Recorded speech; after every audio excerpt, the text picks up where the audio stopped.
Hello, नमस्कार, सुप्रभात, good morning. आशा करता हूं आप सब अच्छे होंगे और आपकी स्टडी भी अच्छी चल रही होगी। तो आज हम डिस्कस करने वाले हैं 17 फरवरी 2025 की कुछ महत्वपूर्ण समसामयिक की घटनाएं जो आपके एग्जाम की दृष्टि से काफी इंपॉर्टेंट है। तो अगर आप इस चैनल पे नए हो तो चैनल को जरूर सब्सक्राइब करना और मेरे साथ आखिरी तक जुड़े रहना। आप हमारा व्हाट्सएप और टेलीग्राम ग्रुप ज्वाइन कर सकते हैं और प्ले स्टोर से एजुकेशन फैक्ट्री का ऐप डाउनलोड कर सकते हैं। इन सब का लिंक आपको वीडियो के डिस्क्रिप्शन में मिलेगा। तो डिस्कशन स्टार्ट करते हैं और देखते हैं वो आज की कौन कौन सी घटनाएं हैं जो आपके एग्जाम की दृष्टि से काफी इंपॉर्टेंट रहने वाली है। तो साथ के साथ नोट्स बनाते रहना और अगर आपको पीडीएफ चाहिए तो टेलीग्राम ग्रुप में आपको मिल जाएगी एजुकेशन फैक्ट्री के नाम से, लिंक वीडियो के डिस्क्रिप्शन में। देखते हैं पहला क्वेश्चन। राष्ट्रीय सांख्यिकी प्रणाली प्रशिक्षण अकादमी NSSTA ने हाल ही में अपना कौन सा स्थापना दिवस मनाया है? तो राष्ट्रीय सांख्यिकी प्रणाली प्रशिक्षण अकादमी जो ट्रेनिंग देती है NSSTA ने अपना कौन सा स्थापना दिवस मनाया है? तो इसने अपना स्थापना दिवस कौन सा बनाया है? 17वां स्थापना दिवस बनाया। अब यह चर्चा में क्यों आई, इसका चर्चा में आने का कारण क्या है, तो वो भी चीज अपन पूरी देखते हैं। इसका चर्चा में आने का मेन कारण क्या है? राष्ट्रीय सांख्यिकी प्रणाली प्रशिक्षण अकादमी ने ग्रेटर नोएडा में, कहां पे, नोएडा के अंदर अपना 17वां स्थापना दिवस मनाया है। जिसका विषय क्या है, थीम क्या थी? जो सांख्यिकी है उत्कृष्टता के माध्यम से शासन को सशक्त बनाना। इसकी थीम क्या थी? सांख्यिकी उत्कृष्टता के माध्यम से प्रशासन को क्या है, सशक्त बनाना है। इसके क्या उद्देश्य है? जो सांख्यिकीवादी होते हैं, जो अधिकारियों को क्या है, उन्नत कार्य प्रणाली और प्रशिक्षित करना और नीति निर्माण में समर्थन करना। जो इससे संबंधित काम करते हैं उनको ट्रेनिंग देना, और जो नीति निर्माताएं हैं जो हमारे देश के लिए नीति निर्धारित करते हैं, पॉलिसी बनाती है, उनको ट्रेनिंग देना, उनको समर्थ बनाने के लिए कार्य करती है। तो इनकी स्थापना कब हुई? तो ये स्थापित हुआ था जनवरी 2009 में इसकी स्थापना की, और अब की बार इसका 17वां स्थापना दिवस मनाया गया। कौन सा? तो इसकी स्थापना कब हुई थी? 2009 में हुई थी, और इसके 2009 में स्थापना हुई। अब की बार 17वां स्थापना दिवस है। थीम आपको याद रखनी है, और कौन से कार्यक्रम मंत्रालय के अधीन ये कार्य करता है? तो सांख्यिकी जो कार्य मंत्रालय है उसके अंतर्गत ये काम करता है। ठीक है, तो ऑप्शन क्या होगा? ऑप्शन हमारा सी इसका राइट आंसर होने वाला है। Question number second. भारत की पहली मानव युक्त पनडुब्बी कौन सी है? भारत की पहली अगर मानव युक्त पनडुब्बी की मैं बात करूं तो वो कौन सी है बेटा? मत्स्य, कौन सी है? कौन सी पनडुब्बी है? मत्स्य 6000। मत्स्य कौन सी? 6000 भारत की पहली मानव युक्त पनडुब्बी है। आपको याद रखना है, क्वेश्चन जरूर एग्जाम में छपेगा। भारत की पहली मानव युक्त पनडुब्बी मत्स्य 6000 है। ऑप्शन बी हमारा राइट आंसर होने वाला। अब इसके बारे में पूरा डिटेल से देखते हैं। National institute of auction technology, auction, national institute of auction मतलब, ऑक्शन का मतलब होता है ओशियन, मतलब जो समुद्र, जो महासागर होते हैं, जो संस्थान बना हुआ है, इसने क्या किया है? चेन्नई के अंदर पृथ्वी मंत्रालय के तहत, कौन सा? जो पृथ्वी मंत्रालय है चेन्नई के अंदर बनी हुई है, पृथ्वी मंत्रालय के तहत भारत की पहली मानव युक्त पनडुब्बी मत्स्य 6000 का क्या विकसित कर लिया, इसका निर्माण कर लिया। क्वेश्चन एग्जाम में सीधा छपेगा कि मानव युक्त पहली पनडुब्बी कौन सी है? तो मत्स्य 6000 आपको याद रखना है। ये कौन से कार्यक्रम के तहत तैयार की गई? तो डीप ओशन मिशन के कार्यक्रम के तहत इसको तैयार किया। किसके बेटा? डीप ओशन मिशन कार्यक्रम के तहत इसको तैयार किया गया है, और 2026 तक पूरी होने की इसकी क्या पूरी संभावना है। 2026 में तैयार हो जाएगी, और आपको जो मतलब आपको क्या, सेना को दे दी जाएगी।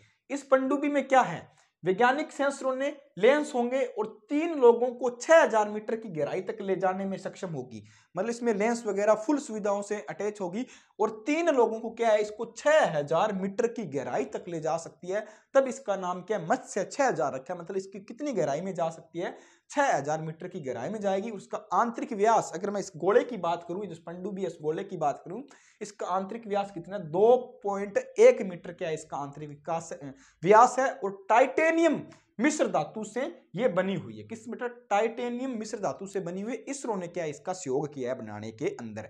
तो भारत की पहली मानव युक्त पनडुब्बी कौन सी है? मत्स्य 6000 है। किसने बनाया है? इसरो ने, प्लस में national institute of ocean technology ने बनाया है। 6000 मीटर की गहराई तक ये जा सकते हैं। कौन सा मंत्रालय है? पृथ्वी मंत्रालय के तहत ये इसको तैयार किया गया। 2026 में इसको सेना को दे दी जाएगी। ठीक है, ऑप्शन बी हमारा राइट आंसर होने वाला है। क्वेश्चन नंबर थर्ड की बात करूं, हाल ही में प्रधानमंत्री मोदी ने मेगा और मीगा की नई अवधारणा कहां प्रस्तुत की है? आपको पता है मोदी जी कहां गए हैं बेटा? यूएसए गए हैं। कहां पे? यूएसए। और मोदी जी क्या है, बहुत ही चालू आदमी है। इन्होंने एक ट्रंप के सामने क्या एक चीज रख दी, कुछ भी तरह आपको पता है, बोल देते क्या बोला है? मेगा और मीगा। मेगा का मतलब क्या है? Make America great again. ठीक है, मेक क्या है? Make America great again. ठीक है, ठीक है। प्लस क्या रखा है? Make India great again. ठीक है, मेक इंडिया ग्रेट अगेन मतलब क्या है? अमेरिका को फिर से महान बनाना है और भारत को भी फिर से महान बनाना है। अमेरिका को याद रखना, फुल फॉर्म एग्जाम में आएगी। अमेरिका को फिर से महान बनाना और इसका मतलब क्या है? भारत को फिर से महान बनाना। कौन? महान बनाना है। अब मोदी जी ने एक नया डायलॉग दे दिया भूरिया के सामने। भूरिया मतलब आप समझ रहे हो ना, यूएसए का जो राष्ट्रपति है डोनाल्ड ट्रंप, उसके सामने यहां कौन थे? ट्रंप। यहां हमारे पीएम मोदी थे और यहां कौन था बेटा? ट्रंप भाई साहब थे। ठीक है, और मोदी जी ने वहां जाकर पता है क्या बोल दिया? मेगा प्लस मीगा मतलब अमेरिका को फिर से महान बनाओ और भारत को क्या है?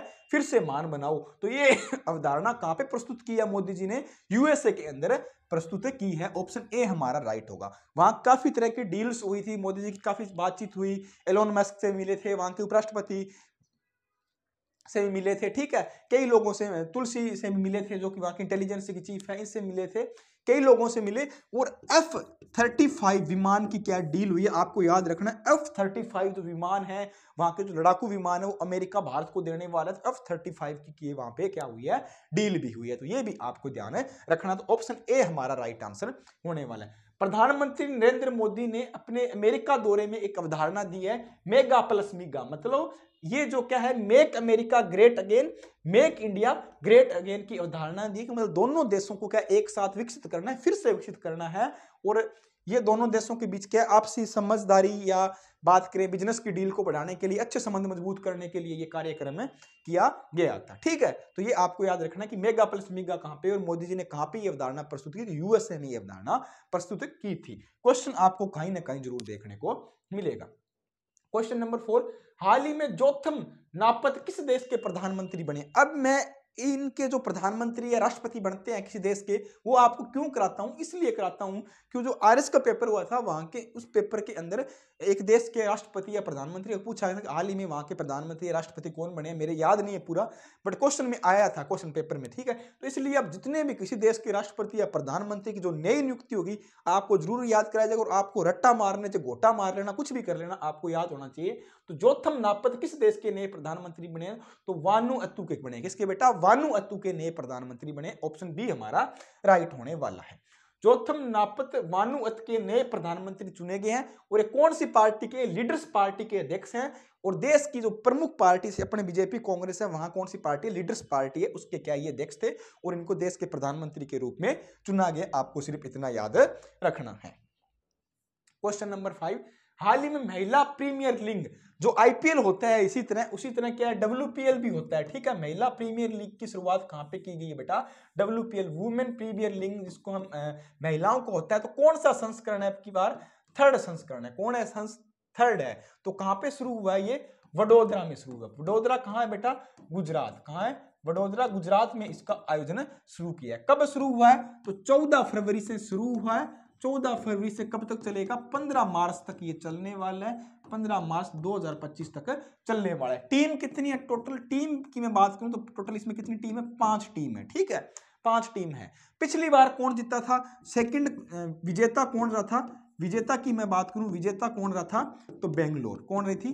बेंगलोर थी। ठीक है, बेंगलोर इसमें विजेता रही थी। फर्स्ट कौन रही थी? आप कमेंट करके बताओगे। आपसे कमेंट पूछ जाता है, जब आप कमेंट जरूर किया करो। और थर्ड जब भी इसका फाइनल होगा तो आपको बता दिया जाएगा। तो कहां इस सीजन का प्रारंभ हुआ है डब्ल्यूपीएल का? तो कहां पे हुआ है? वडोदरा गुजरात में। ऑप्शन ए हमारा राइट आंसर होने वाला है।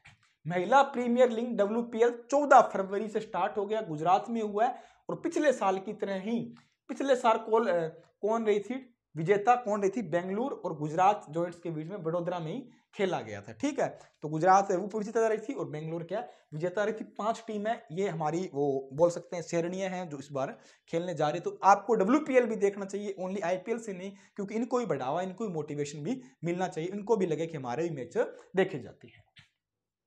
क्वेश्चन नंबर 6, हाल ही में डार्विन दिवस कब मनाया जाता है? तो आपने जो प्रकृतिवादी या जो सिद्धांतवादी डार्विन का नाम सुना होगा, डार्विन की थ्योरी सुनी होगी, तो हर साल डार्विन दिवस कब मनाया जाता है? जो डार्विन दिवस है बेटा हर साल 12 फरवरी को मनाया जाता है। कब? 12 फरवरी को हर साल डार्विन दिवस मनाया जाता है। ऑप्शन बी हमारा राइट होगा। डार्विन दिवस 12 फरवरी 2025 को प्रसिद्ध जो प्रकृतिवादी चार्ल्स डार्विन की जयंती के रूप में मनाया जाता है। और ये क्या थे? एक महान डार्विन जीवन के योगदान को सम्मान देने के लिए हर साल मनाया जाता है। तो आपने डार्विन की थ्योरी पढ़ी होगी, डार्विन के बारे में जानते होंगे, बहुत सारी इन्होंने थ्योरी दी थी, हर एग्जाम में कहीं ना कोई क्वेश्चन देखने को मिलता है। तो इनके सम्मान के लिए हर साल 12 फरवरी को क्या डार्विन दिवस मनाया जाता है। क्वेश्चन नंबर 7, हाल ही में चेन्नई ओपन 2025 टेनिस पुरुष एकल खिताब किसने जीता है? तो कौन सा बेटा? चेन्नई ओपन 2025 पुरुष एकल खिताब की बात की जा रही है। तो इस बार किसने जीता है? तो इस बार किसने जीता है ये खिताब 2025 वाला? कायरियन जैकवेट ने। किसने? कायरियन जैकवेट ने ये खिताब जीता है 2025 वाला। ठीक है, कौन सा है? ओपन टूर्नामेंट टेनिस का। ठीक है, तो कौन क्या होगा? ऑप्शन सी हमारा राइट होगा। अब देखते हैं उप विजेता कौन रहा है, किसको इन्होंने हराया है। 2025 चेन्नई ओपन फाइनल में विश्व के नंबर 273 रैंक वाले किरियन जैकवेट ने स्वीडन के विश्व नंबर 332 एलियांस येमर को 7-6 और 7-4 से हराकर अपना खिताब जीत लिया। तो किसने जीता है ये खिताब? अब की बार किसने जीता है? कारियन जैकवेट ने जीता है। किसने बेटा? कारियन जैकवेट। ऑप्शन सी हमारा राइट आंसर होगा। और क्वेश्चन छपने वाला है क्योंकि ये भारत के अंदर चेन्नई के अंदर आयोजन किया गया। आपसे ये भी पूछा जा सकता है कि इस बार ये आयोजन कहां पे हुआ था? चेन्नई ओपन का। तो कहां पे होगा? चेन्नई के अंदर। और एक पहले क्वेश्चन हमने ये पढ़ा था पिछली क्लास में, मुंबई ओपन महिला वाला, वो भी आपको पता होना चाहिए। इंडिया के अंदर एकमात्र महिलाओं का ओपन टूर्नामेंट होता है टेनिस का। क्वेश्चन नंबर 8, हाल ही में लोकसभा अध्यक्ष ओम बिरला ने संसद में कितनी भाषाओं के अनुवाद की सेवाओं को मंजूरी दे दी है, घोषणा कर दी है? तो उन्होंने क्या है, हमारे देश के जो सांसद या अध्यक्ष की बात करूं, लोकसभा अध्यक्ष ओम बिरला जी ने देश के अंदर 6 नई भाषाओं को, मतलब लोकसभा के अंदर 6 नई भाषाएं और इंक्लूड कर दी। पहले कितनी थी? पहले बेटा कितनी थी? 5 थी। पहले कितनी थी? 5 थी। अब 6 और ऐड कर दी, टोटल कितनी होगी? 11। आप कहीं देखा होगा कई बार हमारे देश के प्रधानमंत्री, राष्ट्रपति या कुछ डेलीगेट्स जाते हैं, कुछ लोगों के साथ मीटिंग होती है मतलब दूसरे देश में, तो उनकी भाषाएं समझ नहीं पाते। जैसे मान लो फ्रांस में गए तो वहां मोदी जी फ्रांस नहीं समझ पाएंगे, तो वो क्या एक माइक सा लगाते हैं अपने कान के से, ठीक है, उसमें क्या होता है अगर वो फ्रेंच में बोलेंगे तो मोदी जी को क्या है, हिंदी का अनुवाद उनको सुनाई देगा। अगर मोदी जी हिंदी में बोलेंगे तो उनको क्या होगा, जो फ्रेंच के लोगों ने लगा रखा है उनको फ्रेंच में कन्वर्ट होकर सुनाई देगा। तो इसलिए क्या, अब संसद में पहले 5 भाषाएं थी इनकी जो कन्वर्ट होकर सुनाई देती थी, जो ट्रांसलेट होती थी, अब 6 भाषाएं और नई ऐड कर दी। टोटल कितनी भाषाएं होगी? 11 भाषाएं। कितनी हो गई? 11 भाषाएं होगी। ठीक है, ऑप्शन सी हमारा राइट आंसर होने वाला है। Option C is the right. संसद को संबोधित करते हुए बिरला जी ने कहा है कि पहले अनुवाद हिंदी, अंग्रेजी के अलावा असमिया, बंगाली, गुजराती, कन्नड़, मलयालम, मराठी, उड़िया, पंजाबी, तमिल और तेलुगु सहित अब कितनी 11 भाषाएं आपको उपलब्ध कराई जाए। कितनी बेटा?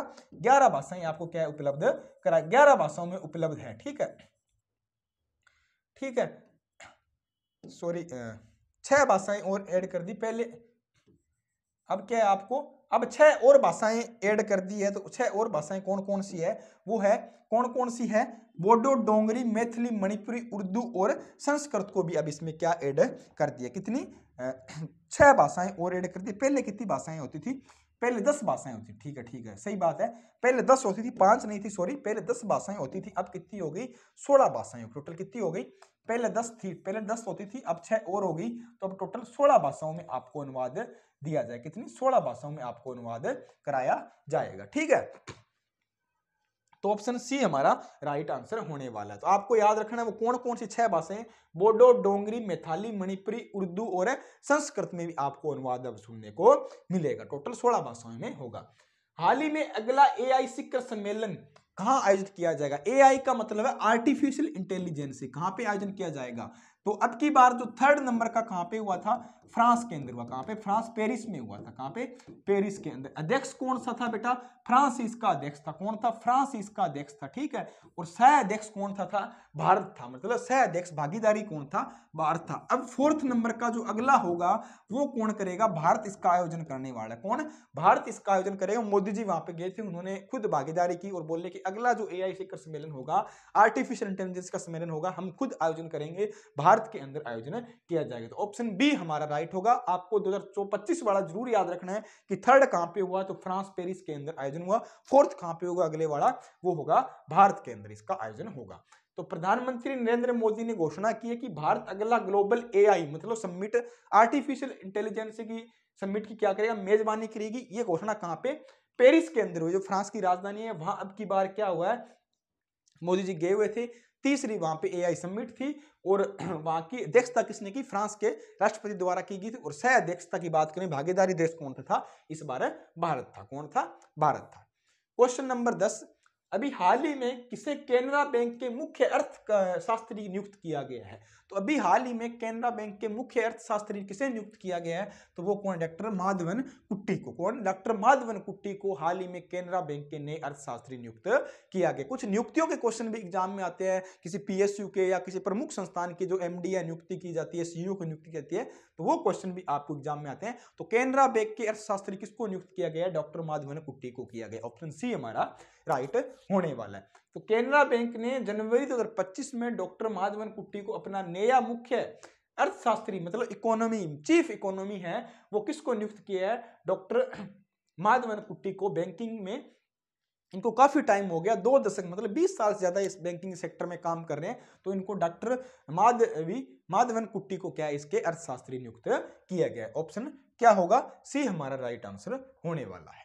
क्वेश्चन नंबर 11, अभी हाल ही में 14वें एशियाई फिशरीज एंड एक्वाकल्चर फोरम का आयोजन कहां किया गया? मतलब मैंने क्वेश्चन पहले भी करा दिया, फिर से रिपीट हो गया। एशिया की मतलब जो मत्स्य पालन है या जलीय मत्स्य पालन की बात करूं या जलीय कृषि की बात करूं, इस फोरम का आयोजन कहां पे किया गया? तो इस फोरम का आयोजन नई दिल्ली में किया गया। ये 3 साल बाद किया जाता है। ठीक है, अब की बार नई दिल्ली में हुआ। इसका मतलब क्या? एशिया के अंदर जो जलीय कृषि है, जो मतलब जलीय कृषि की बात करें तो जल से संबंधित होती है ज्यादातर। अब मछलियां क्या है? एक खेती बाड़ी का ही है, खेती के अंदर आती है, एग्रीकल्चर का ही पार्ट है, तो ये जल से संबंधित है। तो एशियन फिशरीज एंड एक्वाकल्चर, जो जलीय एक्वा मतलब जलीय खेती है, इनको बढ़ावा देने के लिए इस समिट का आयोजन किया गया। तो कहां पे किया गया था? नई दिल्ली में इसका आयोजन किया गया था। कहां पे? आपको याद रखना कहां पे? नई दिल्ली। ऑप्शन ए हमारा राइट होगा।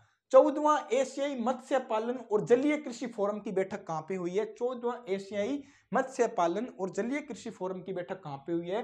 12 से 14 फरवरी नई दिल्ली में इसका आयोजन किया गया। पहली भारत 2007 में केरल के कोच्चि में हुई थी। पहले कहां पे हुई थी? भारत में हुई थी, 2007 में हुई थी, केरल के कोच्चि शहर में आयोजन की गई। अब की बार 8वीं मत्स्य जलीय कृषि फोरम की भी मेजबानी की थी भारत ने पहली की, 8वीं की। अब की बार कौन सी कर रहा है? चौथी कर रहा है। भारत ने कौन सी की है बेटा? फर्स्ट की है, 8th नंबर की है और 14 नंबर की कर रहा है। ठीक है, भारत ने अभी तक कितनी? 3 की मेजबानी कर ली। कितनी? 3 की मेजबानी कर ली। तो आपको याद रखना है, भारत ने पहली भी की, 8वीं भी की, पहली 2007 में की, फिर 8वीं की और 14वीं अब की बार कर रहा है। ठीक है, तो दिल्ली में इसका आयोजन किया गया था। क्वेश्चन नंबर 12, कौन 2017 में 39वें राष्ट्रीय खेलों का आयोजन करेगा? अब क्या है? अब की बार क्या है बेटा? 38वें क्रम के थे। 38वें क्रम के कहां पे हुए? 2025 में हुए। कहां पे? उत्तराखंड में इनका आयोजन किया गया था। ठीक है, अब 39वें कहां पे होंगे? 39वें 2027 में होंगे, मतलब 2 साल से इनका आयोजन होता है। तो कौन करेगा? मेघालय करेगा। कौन करेगा?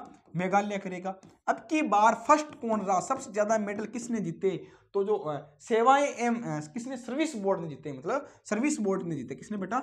सर्विस बोर्ड ने जीते। सर्विस बोर्ड का मतलब है जो बोर्ड जिसके अंदर सारी मतलब जो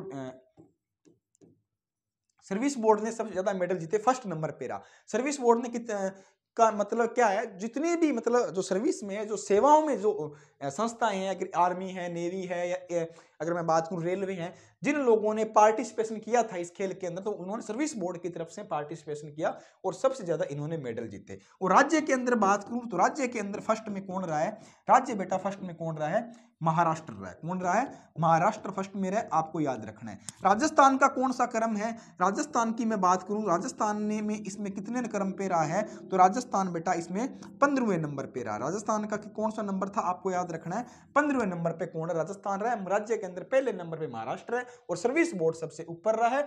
35 खेलों का आयोजन किया गया था। कितने कितने खेल थे इसमें, अब की बार कितने खेल थे, 35 खेल थे, ठीक है। इनका शुभंकर क्या था, मौली था, क्या था, मौली था। इनकी मशाल क्या थी, तेजस्विनी थी। किसने लेके मशाल लेके चले थे, कौन लेके चले थे, लक्ष्य सेन चले थे, जो बैडमिंटन के खिलाड़ी थे वो लेके इस मशाल को चले थे, ठीक है।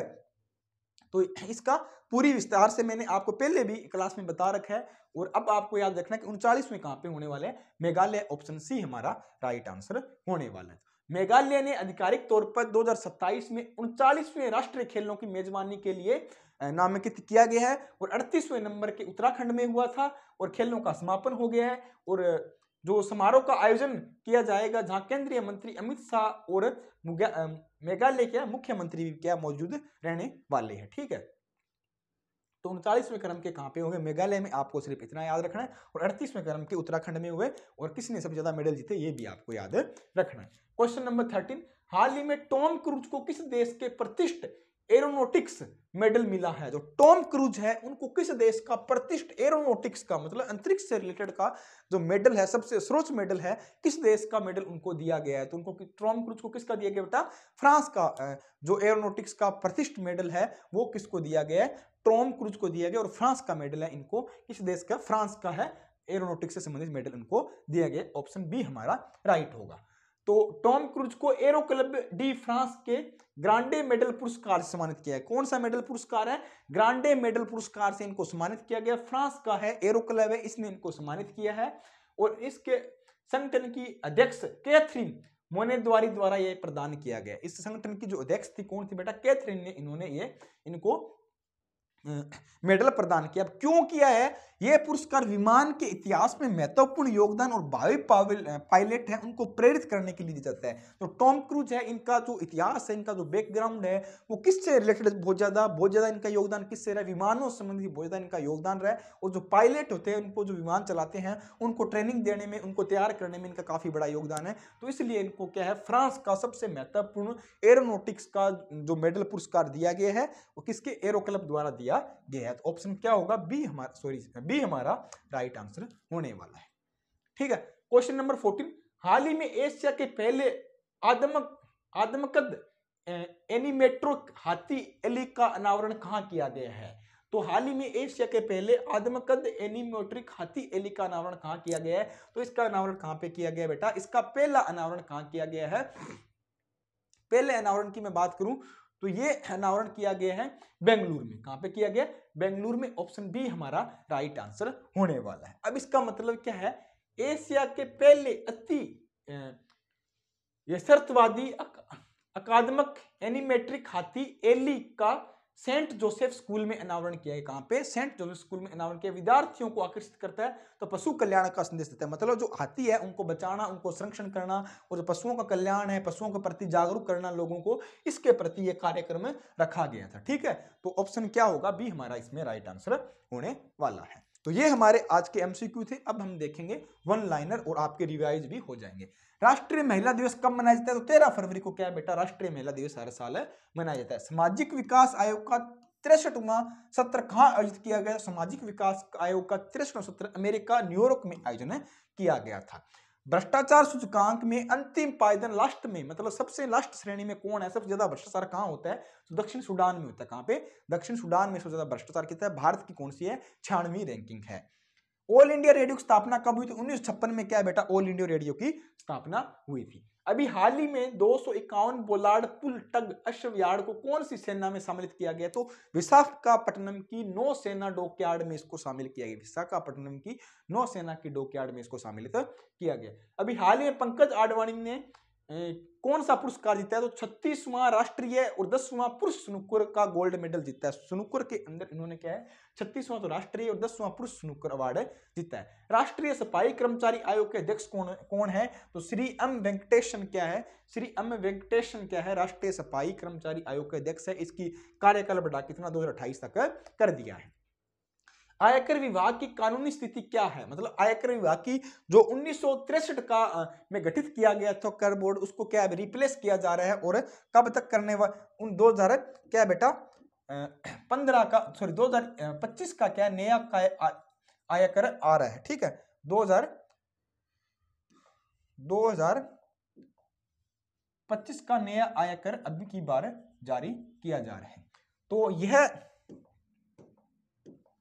यह वैधानिक प्राधिकरण है जो कि केंद्रीय प्रत्यक्ष बोर्ड केंद्रीय राजस्व अधीन 2061 के अकॉर्डिंग गठित किया गया था। अब इसको रिप्लेस करके 2025 में नया आ रहा है।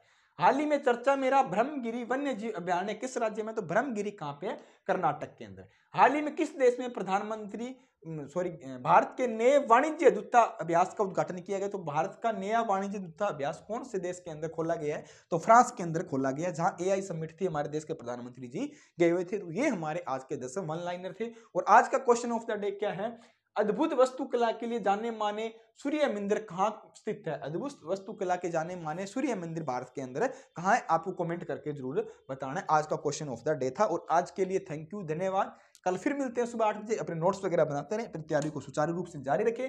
आपको PDF टेलीग्राम ग्रुप में मिल जाए। तो जय हिंद, धन्यवाद।